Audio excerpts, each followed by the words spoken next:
हम आपको भारत के एक ऐसे आइलैंड की सैर करवाने वाले हैं जिसे देश की यूनियन टेरिटरी में गिना जाता है। शांत बीचेस और नेचर के लिए फेमस इस जगह को अपने देश में शामिल करने के लिए पाकिस्तान को भारत के साथ वॉर जैसा माहौल भी बनाना पड़ा, लेकिन इसके बाद भी पाकिस्तान इस जगह को भारत से नहीं छीन पाया। भारत की बाकी जगहों के मुकाबले सबसे ज्यादा नारियल के पेड़ और नारियल इसी आइलैंड पर उगाए जाते हैं। ये एक ऐसा आइलैंड है जो बिल्कुल मालदीव जैसा लगता है। पहली बार देखने पर तो आपको ऐसा ही लगेगा जैसे आप सच में मालदीव आ गए हो। इसके अलावा दोस्तों यहाँ का कल्चर, फूड और यहाँ होने वाले फेस्टिवल्स काफी ज्यादा खास है। यहाँ एक ऐसी बोट रेस का आयोजन होता है जो ओलंपिक खेलों में आयोजित होने वाली बोट रेस की तरह लगती है। जी हाँ दोस्तों, हम बात कर रहे हैं लक्षद्वीप की, एक ऐसी जगह जो भारत को साथ दूसरे देशों में काफी पॉपुलर है। तो देर किस बात की, अपना सीट बेल्ट बांध लीजिए अच्छे से और निकलते हैं भारत के केंद्र शासित प्रदेश लक्षद्वीप की एक शानदार सफर पर। दोस्तों, लक्षद्वीप भारत के दक्षिण पश्चिम के अरब सागर में स्थित एक द्वीप समूह है जो कई सारे आइलैंड से बना है। ये भारत के 8 केंद्र शासित प्रदेश यानी कि यूनियन टेरिटरीज में शामिल है और उनमें से सबसे छोटा केंद्र शासित प्रदेश है। लक्षद्वीप का क्षेत्रफल है 32 वर्ग किलोमीटर, जबकि यहाँ रहने वाले लोगों की कुल पॉपुलेशन है करीब 66,000। आबादी के लिहाज से भी लक्षद्वीप भारत का सबसे छोटा केंद्र शासित प्रदेश है। यहाँ के करीब 90% हिस्सा जंगलों में घिरा हुआ है। शांत बीचेस के साथ ये जंगल लक्षद्वीप को और भी ज्यादा सुंदर बना देते हैं। लक्षद्वीप का मलयालम और संस्कृत भाषा में अर्थ होता है 1000 द्वीप का समूह। ये करीब 36 द्वीपों का एक समूह है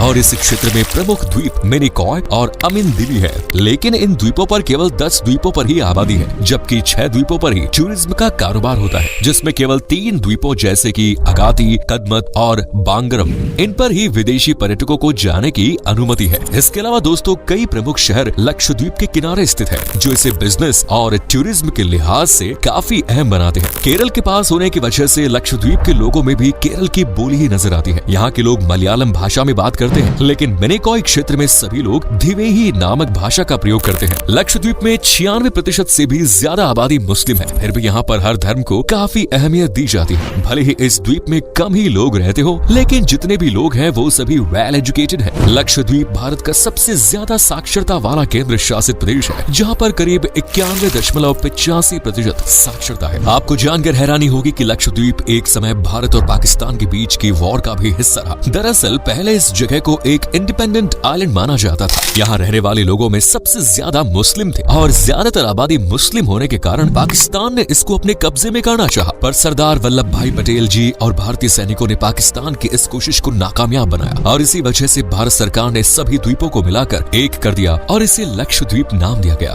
यही वजह है कि कुछ लोग लक्षद्वीप का नाम सुनकर इससे थोड़ी दूरी बना लेते हैं। चलिए दोस्तों, अब सबसे पहले आपको बताते हैं कि लक्षद्वीप की राजधानी के बारे में। कवरत्ती शहर को माना जाता है लक्षद्वीप की राजधानी होने के साथ ये जगह प्रदेश की सबसे अहम जगहों में एक है और सबसे ज्यादा लोग इसी शहर में रहते हैं। दुनिया के सबसे सुंदर सफेद रेतों वाले बीचेस इसी शहर में है। ये द्वीप लक्षद्वीप समूह के सबसे विकसित द्वीपों में से एक है। लक्षद्वीप की ट्रिप पर आए लोगों का मानना है कि अगर एक शांत बीच का आनंद लेना है या वाटर एक्टिविटीज के लिए बीचेस को चुनना है तो कवरत्ती उनमें से सबसे बेहतर ऑप्शन है। अगर आप यहाँ जाने की योजना बना रहे हैं तो कवरत्ती द्वीप की यात्रा के लिए अगस्त और मार्च के बीच का महीना सबसे अच्छा माना जाता है। इस द्वीप के बारे में एक दिलचस्प तथ्य ये है कि ये लगभग 52 मस्जिदों का घर है। बताया जाता है कि अरब के एक संत अबेदुल्लाह है मक्का जाते हुए लक्षद्वीप समूह पर आए और उन्होंने सभी लोगों को इस्लाम धर्म की दीक्षा दी। इसीलिए इन द्वीप समूह में बड़ी संख्या में मस्जिदें देखने को मिलती है। ये मस्जिदें आम मस्जिदों से अलग है। यहाँ स्थित मस्जिदों के बारे में दावा किया जाता है कि इनका निर्माण 17वीं शताब्दी में उन आक्रमणकारियों द्वारा किया गया जो कुछ समय के लिए द्वीप पर रह रहे थे। ये तो था यहाँ का कैपिटल। चलिए अब आपको लक्षद्वीप की एक ऐसी जगह के बारे में बताते हैं जिसके दीवाने दुनिया भर में। दोस्तों, इस जगह का नाम है मिनिकॉय आइलैंड, जिसे भारत का मालदीव कहा जाता है। इस आइलैंड को मलिको के नाम से जाना जाता है। यहाँ पर महल भाषा बोली जाती है। ये आइलैंड मालदीव के मुकाबले काफी पास है, जहाँ जाकर आप मालदीव को भूल जाएंगे। यहाँ पर आप बीच की सैर, पैडल नाव, सेलिंग, स्कूबा डाइविंग, काइकिंग और बोट रेस का आनंद ले सकते हैं। अगर आप इस आइलैंड पर जाएंगे तो आपको चारों तरफ नारियल के पेड़ लगे हुए दिखाई देंगे, जो इस आइलैंड की खासियत भी है। वैसे नारियल एक ऐसी चीज है जो लक्षद्वीप के इमोशंस के साथ जुड़ा हुआ है।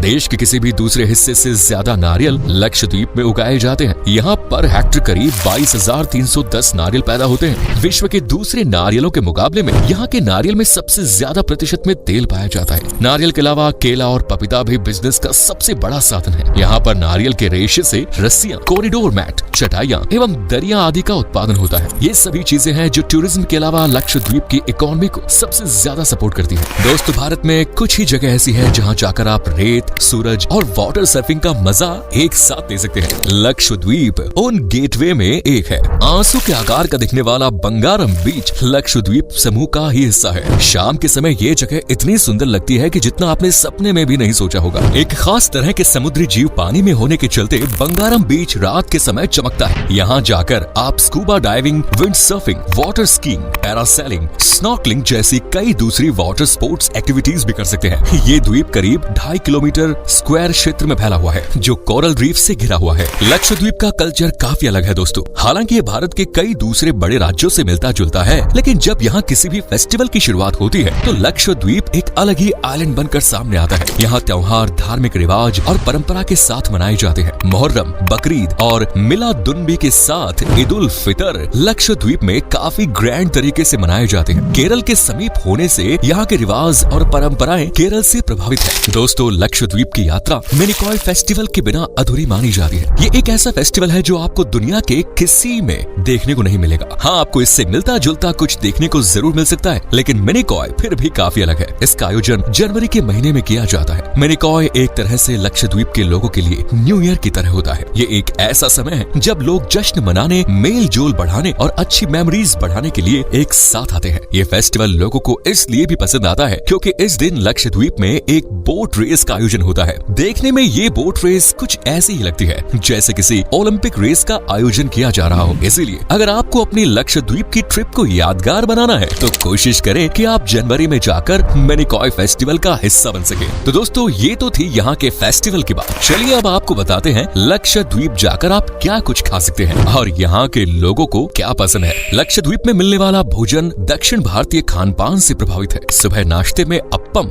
डोसा, इडली खाना सबसे ज्यादा पसंद होता है। दोपहर के भोजन के लिए पत्ता गोभी, ओलान, परिप्पू करी ये पसंद किए जाते हैं। अगर आपको नॉनवेज खाना पसंद है तो यहाँ आपको एक से बढ़कर एक डिशेस खाने के लिए मिल जाएंगे। इस द्वीप पर मुस्लिम शासकों का शासन रहा है, इसीलिए मांसाहारी व्यंजन चिकन वराटियाथू और चिकन करी भी यहाँ काफी पसंद किए जाते हैं। लक्षद्वीप में नारियल पानी पीना सबसे ज्यादा पसंद किया जाता है। आपको हर कोने पर नारियल पानी पीते हुए लोग नजर आ जाएंगे, इसीलिए ही नारियल पानी को लक्षद्वीप की सबसे पॉपुलर ड्रिंक माना जाता है। अगर आप लक्षद्वीप जाने के बारे में सोच रहे हैं तो कुछ ऐसी बातें हैं जिसके बारे में जानना आपके लिए बेहद जरूरी है। यहाँ मैं आने वाले टूरिस्ट के लिए परमिट जरूरी होता है। अगर आपके पास लक्षद्वीप की ट्रिप पर ढेर सारा कैश है तो आप यहाँ आसानी से घूम सकते हैं। ऐसा इसलिए क्योंकि इस क्षेत्र में एटीएम की पहुँच कम है। एटीएम की तरह मेडिकल स्टोर में कई स्थान नहीं होते, इसलिए अगर आपको कोई हेल्थ इश्यू है तो अपने साथ दवाइयाँ लेकर जाइए। इसके अलावा अपने साथ सनब्लॉक, टोपी, धूप का चश्मा और वाटर एक्टिविटी से जुड़ी हुई चीजें जरूर लेकर जाएं। ध्यान रहे दोस्तों कि लक्षद्वीप पर शराब लेकर जाना या पीना सख्त मना है। अगर आप यहाँ अल्कोहल कैरी करते हुए या पीते हुए पाए गए तो आपको काफी परेशानी का सामना करना पड़ सकता है। लक्षद्वीप जाते समय जो सबसे ज्यादा ध्यान रखने वाली चीज है वो ये है कि यहाँ जितने भी बीचेस हैं वहाँ आप खुले में बिना कपड़ों के नहीं घूम सकते। अगर आप ऐसा करते पाए गए तो आप एक बड़ी मुसीबत में फंस सकते हैं। यहाँ लोग अलग अलग द्वीपों में रहते हैं और एक द्वीप से दूसरे द्वीप में जाने के लिए पानी के रास्ते का इस्तेमाल करते हैं। इसके लिए लक्षद्वीप की सरकार की ओर से शिपिंग को लेकर अच्छी व्यवस्था की गई है, जिसमें अलग अलग नावों के जरिए एक द्वीप से दूसरे द्वीप पर जा सकते हैं। इस द्वीप पर रहना सबसे सेफ माना जाता है क्योंकि जितनी छोटी से छोटी जगह है उतना ही यहाँ का क्राइम रेट भी काफी कम है। लक्षद्वीप की आधिकारिक सरकारी वेबसाइट के अनुसार अभी तक हत्या के 3 मामले दर्ज किए गए हैं। अब ऐसे में इस आइलैंड पर जाकर आखिर कौन नहीं रहना चाहेगा। लक्षद्वीप टूरिस्ट के बीच काफी पॉपुलर है क्योंकि आप यहाँ किसी भी मौसम में चले जाइए, आपको यहाँ ज्यादा गर्मी देखने को नहीं मिलेगी। गर्मी के मौसम में भी यहाँ का टेम्परेचर 35 डिग्री से ज्यादा नहीं रहता। चलिए दोस्तों अब आपको बताते हैं कि आप लक्षद्वीप कैसे पहुँच सकते हैं और यहाँ घूमने का सबसे सही समय कौन सा है। अक्टूबर से मई के बीच का समय लक्षद्वीप में घूमने के लिए सबसे सही समय माना जाता है क्योंकि तब यहाँ ना तो ज्यादा गर्मी होती है और ना ही सर्दी। लक्षद्वीप का इकलौता डोमेस्टिक एयरपोर्ट अगत्ती एयरोड्रोम है